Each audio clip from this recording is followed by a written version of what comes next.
ओम शांति। आपका दिन शुभ हो। आप जो भी अच्छे कर्म करें उसमें 100% आपको सफलता मिले, मेरी यही शुभ भावना और शुभकामना। आज इस वीडियो में हम बात करेंगे, जब आप यूनिवर्स को आदेश देते हो, जब आप यूनिवर्स को पूरे विश्वास के साथ अपनी मनोकामना, अपनी इच्छाओं को बताते हो, तो आपकी वह हर इच्छा पूरी करने के लिए तत्पर हो जाता है। चाहे वो आपकी इच्छा शीघ्र शादी की हो।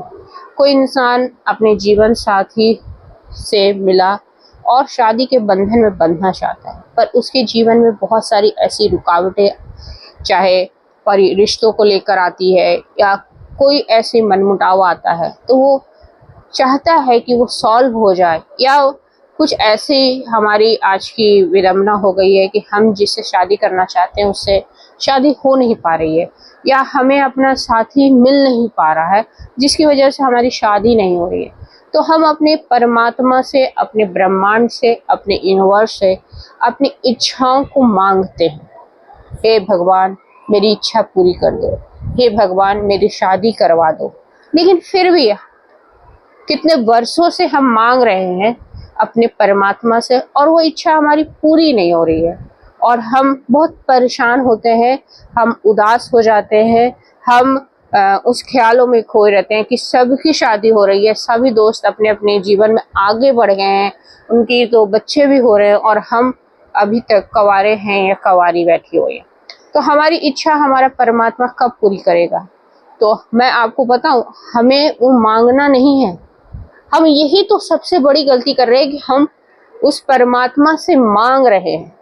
मांगने से नहीं मिलेगा, आपको आदेश देना पड़ेगा। जैसे आप एक छोटा बच्चा अपने पिता से मांगता नहीं है, वो ये कहता है कि पापा मुझे ये खिलौना पसंद आ रहा है, या मुझे हेलीकॉप्टर चाहिए, या मुझे ये एरोप्लेन चाहिए, या मुझे रिमोट वाली कार चाहिए। पिता उसकी इच्छाओं को समझ जाता है। वो देखता है कि जो मेरा बच्चा है वो कितना बड़ा है।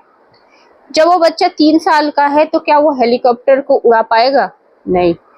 क्या वो रिमोट वाली कार को चला पाएगा? नहीं। उसको एक पुश कार लाके दे देता है, उसको उसके हिसाब से वो चीज मिल जाती है। वैसे ही क्यों बच्चे की इच्छा पूरी हो गई? क्योंकि बच्चे ने पूरे अधिकार से अपने पिता को ये बात बताई, आदेश दिया। आदेश के तौर पे पिता ने वो आदेश को देखा, पर ये भी देखा कि वो बच्चा सक्षम है या नहीं है उस खिलौने को चलाने के लिए। तो उसके हिसाब से उस पिता ने उसको वो चीज दिया। और हम परमात्मा से बोलते हैं मेरी शादी का। अब परमात्मा देखता है कि आप सक्षम ही नहीं हो, लेकिन आप परमात्मा को स्पष्ट शब्दों में आदेश नहीं दे रहे हो। आप उससे अधिकार के तौर पे नहीं बोल रहे हो कि परमात्मा मुझे ये चीज चाहिए। आप कह रहे हो परमात्मा मुझे ये चीज दे दो तो मैं आपके ये करूंगा, परमात्मा मुझे ये चीज दे दो तो मैं प्रसाद चढ़ाऊंगा, या इस मंदिर में आऊंगा, या इस तीर्थ में जाऊंगा। ये नहीं करना। आपको पूरे आदेश के तौर पे अपने यूनिवर्स को, अपने ब्रह्मांड को ये संदेश देना है कि मुझे मेरी शादी करनी है, मेरे को शादी करवाना है, तो मुझे इस लड़की से शादी करवाना। पूरा स्पष्टीकरण देना है कि मुझे इस लड़की में इंटरेस्ट है, या इस लड़के में इंटरेस्ट है, या मेरे कोई भी जीवन साथी नहीं है, लेकिन मुझे ऐसा जीवन साथी चाहिए। जब ब्रह्मांड को, जब परमात्मा को ये स्पष्ट हो जाता है कि आपको ये चीज चाहिए, तब परमात्मा चेक करता है कि आप सक्षम हो या नहीं हो। क्योंकि फिर तो कहोगे कि हर बोले कि मुझे ऐश्वर्या राय चाहिए, या मुझे बहुत बड़ी जो एक्ट्रेस हो वो चाहिए, तो हमें परमात्मा फिर सक्षम है कि नहीं है। क्योंकि अगर हम सक्षम नहीं है, मान लो कि आपने मांग लिया कि मुझे मिस वर्ल्ड से शादी करनी है, तो वो देखेगा आप मिस वर्ल्ड की सारी इच्छाओं को पूरी कर पाओगे। मिस वर्ल्ड ने अगर बोला कि मुझे ये वाली कार चाहिए, तो क्या आप दे पाओगे? तो आपको वो इच्छा नहीं देगा। वो आपको चेक करेगा कि आपके लायक क्या है, आपके लायक कौन सी चीज है, आपके लायक कौन सा जीवन साथी है जिसको आप संभाल पाओगे। जैसे आपकी जो स्टेबिलिटी है, आपका जो इनकम है 20,000 है महीने का, है ना। अब आपको जो लड़की नखरे वाली होगी, जिसपे आपके खर्चे ज्यादा होंगे, तो आपके जितने नखरे उठाने के लायक होगे, तो वैसे ही तो आपको जीवन साथी देगी या देगा। अगर आपका कोई जीवन साथी कहता है कि मेरे लिए ये खाना बना दो, और आप सक्षम ही नहीं, आपको आता ही नहीं, आपको कोई आता ही नहीं वो चीज, तो आप वो कैसे कर पाओगे? और जिसकी इनकम 20,000 है वो 40,000 कैसे खर्च कर देगा? वो ऐसा ही जीवन साथी देगा कि ईश्वर आपको ऐसा जीवन साथी देगा कि आप 20,000 कमाते हो, सामने वाला भी 20,000 कमाएगा, आपकी गाड़ी चल जाएगी बड़ी स्मूथली, आप अपने जो घर परिवार है उसको आसानी से चला लोगे, आप आने वाले जो भविष्य होगा, जो आपका बच्चे होंगे उसको भी आप पालोगे। वो ऐसे ही सक्षम जीवन साथी आपको लाके देता है। अब बहुत लोग ये बोलते हैं कि हमने सभी लोगों ने महसूस किया है कि कुछ लोग ऐसे भी होते हैं कि भाई वो इतने सक्षम नहीं होते हैं, लेकिन उसका जीवन साथी उसको पहले मिल जाता है, वो उस समय उसकी जॉब भी नहीं लगी हुई होती है।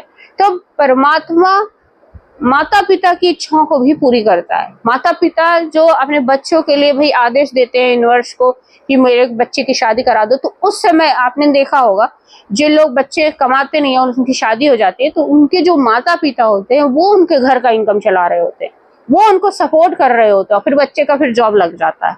तो कुछ ऐसे ही प्रक्रिया होती है, ठीक है। ऐसा नहीं है कि यूनिवर्स चेक नहीं करता है आपको, आप लायक नहीं हो और आपको दे देगा। जैसे बहुत लोगों की लॉटरी लग जाती है ना, और वो उनको पता ही नहीं होता है कि वो पैसे कहाँ खर्च करने हैं, उनको पता ही नहीं होता है, तो ऐसे मांगा और उनकी किस्मत में है, लेकिन उनको ये नहीं पता उनको धन को कहाँ खर्च करना, और जैसे तैसे अनाप शनाप जगहों पे पैसा खर्च कर देते हैं।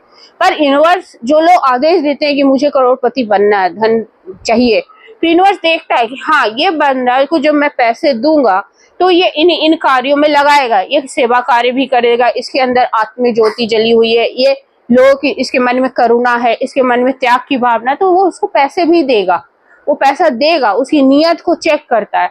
तो परमात्मा बहुत सारी चीजों को आपकी चेक करता है, और आपके आदेशों को में 3 चीजें बहुत महत्वपूर्ण। आप जब परमात्मा को आदेश देते हो तो उसमें स्पष्टीकरण होना चाहिए। किसी चीज का पूरी तरीके से आपने परिभाषित किया है कि कोई चीज मुझे चाहिए, आदेश दे रहे हो कि मुझे ये चीज चाहिए, तो स्पष्ट लिख रहे हो कि ये इंसान ऐसा होना चाहिए, ये मुझे उसकी शारीरिक सुंदरता से कुछ लेना देना नहीं है, मुझे अपने जीवन में जो अकेलापन है उसको दूर करना है, और मुझे वो व्यवहार से अच्छा होना चाहिए, मेरे जीवन में आगे जो है वो हर परिस्थिति में वो मेरा साथ देने वाला होना चाहिए। तो परमात्मा आपकी जो नियत है उसको चेक किया, आपने स्पष्टीकरण किया। दूसरा विश्वास है। अब जो आपने स्पष्टीकरण किया है उसमें आपका विश्वास कितना दृढ़ है, कितना 100% आपका विश्वास कितना अच्छा काम करता है, क्योंकि जब तक आपको विश्वास नहीं होगा उस यूनिवर्स पे कि परमात्मा की कि मैंने आदेश दिया, अब वो मानेगा मेरी, ओहो संशय बुद्धि है, मानेगा कि नहीं मानेगा, मुझे देगा कि नहीं देगा, ऐसा कैसे होगा कि मैं आदेश दूं और मेरा परमात्मा मुझे दे दे, ऐसी कोई चीज होती नहीं है, बेकार की चीजें मैडम बताती रहती है। जब आपने ये संशय कर लिया तो 100% मैं बेकार ही होगी और मेरी सारी बातें भी बेकार लगेगी, क्योंकि आपकी बुद्धि संशय है, आपको विश्वास नहीं है उस परमात्मा पे, आपको कोई महसूसता नहीं है, आपको कोई मतलब इस बात का आपको एक प्रमाण चाहिए। जहां प्रमाण चाहिए मतलब सबूत चाहिए, वहां पे वो चीज आपको नहीं मिलेगी, क्योंकि आपको उस पे अगर विश्वास करते हो तो ऑटोमेटिक वो सबूत जैसी चीज खत्म हो जाती है। जैसे ही मुझे विश्वास है कि इस ब्रह्मांड में परमात्मा है और वो मेरी मदद करता है, हर पल मेरे साथ रहता है, अगर मुझे विश्वास है तो दुनिया की ताकत मुझे कोई हरा नहीं सकती है। लेकिन अगर मुझे विश्वास ही नहीं, मुझे लगता है ऐसा कुछ होता नहीं है, तो फिर कोई आपके साथ हो ही नहीं सकता है, कोई आपका साथी सच्चा बन ही नहीं सकता है। उस परमात्मा भी हमारा सच्चा साथी है। तो पहला स्पष्टीकरण, दूसरा दृढ़ संकल्प, और तीसरा जो बात है कि हमने उस चीज को महसूस करना है कि मेरे जीवन साथी ऐसा है मेरे साथ, और वो मेरे साथ है। जो चीज मैं मांग रही हूँ, मन मांग रही हूँ, मान लो मेरे पास पैसा मांग रही हूँ, तो उस चीज को मैं महसूस करती हूँ कि उसकी कितनी जरूरत है मुझे, कितना मतलब मेरे पास कोई बहुत पैसा है तो मैं उसको क्या क्या करूंगी, मुझे महसूस है कि उसकी कितनी कीमत है। अगर कोई मुझे 100 रुपया देता है तो मुझे 100 रुपए की कीमत पता है कि 100 रुपए में कोई चाहे तो 100 रुपए में उसकी कोई वैल्यू नहीं होगी, लेकिन मेरे लिए 100 रुपया बहुत मैटर करता है कि 100 रुपए की किसी की दवाई आ सकती है, 100 रुपया में किसी का 3 टाइम का खाना आ सकता है, 100 रुपया में मुझे पता है कि आज के डेट में अगर किसी का घर चलाना हो एक इंसान का तो 100 रुपया में चल जाएगा, वो खाना पीना सब खा लेगा। लेकिन किसी को लगेगा 100 रुपया तो बहुत कम है, 100 रुपया में क्या होगा, मेरे तो इतने खर्चे हैं, मेरे तो इतना सब मैं तो 100 रुपया दान कर देता हूँ, मैं तो फकीर को देता हूँ। तो 100 रुपए की सबकी वैल्यू अलग अलग है, लेकिन वो ईश्वर जो आपकी महसूसता, आपकी जरूरतों को देखता है, आपकी कि इस इंसान को इस चीज की वाकई में बहुत जरूरत है, वो चीज आपको देता है। तो 3 चीजों का स्पष्टीकरण होने से आपके जीवन में सारी इच्छाएं पूरी हो जाएगी, सारी मनोकामनाएं पूरी हो जाएगी। और ये विवाह तो बहुत छोटी चीज है, क्योंकि विवाह तो आपकी एक गृहस्थ की जरूरत है, और आजकल सभी की जरूरत होती जा रही है, क्योंकि जिनकी नई शादी होती है उनके लिए तो ये बड़ी चीज है। मैंने क्या बोला, जिसके पास जो चीज नहीं है उसको तो वो सेकंड हैंड भी चलता है। जैसे अब गाड़ी किसी के पास नहीं है और कोई इंसान गाड़ी बोलता है कि मेरे 1 लाख की ले लो, तो उसको गाड़ी की कीमत उसको 1 लाख नहीं दिखाई देगा, उसको दिखाई देगा भाई इस गाड़ी से जो इतनी लंबी दूरी में पैदल यात्रा करता हूँ रोज जॉब के लिए, वो मैं कर लूंगा आसानी से। जो गाड़ी अभी जो मुझे मैं अपने पूरे परिवार को उसमें घुमा लूंगा, मुझे रिक्शा, मोटरसाइकिल, ऐसा ऑटो पॉटो नहीं करना पड़ेगा। तो ये सारी चीजें जरूरत के आधार पे होती है, और ईश्वर आपकी उसी जरूरत को, आपकी उसी नियत को और उसके व्यवहार को, आपकी सेवा को, आपकी करुणा को, सब चीजों को देखता है, और आपके त्याग को, कि अगर आपके पास नहीं है तो आप इसको कैसे लेते हो। अभी देख रहा है कि आपके पास वो चीज नहीं है और आप कितनी कठिनाइयों से गुजर रहे हो, तो वो चीज आपको दिलाता है और 100% दिलाता है। तो यकीन करिए, और इस यकीन को करके ही आप अपनी सारी चीजों को पा सकते हैं। तो आपको अगर ये वीडियो अच्छी लगी है तो लाइक के साथ साथ, आजकल जैसे लाइक करोगे कमेंट पे एक हाइप का बटन भी आएगा, तो हाइप करिए। आप जितना हाइप करिएगा मेरे वीडियो उतना अच्छा भागेगी, उतना अच्छा परफॉर्म करेगी, और आपके साथ साथ आपके अनेक लोगों को इसका फायदा देगी। तो आपका दिन शुभ हो। जय हिंद, जय भारत, ओम शांति।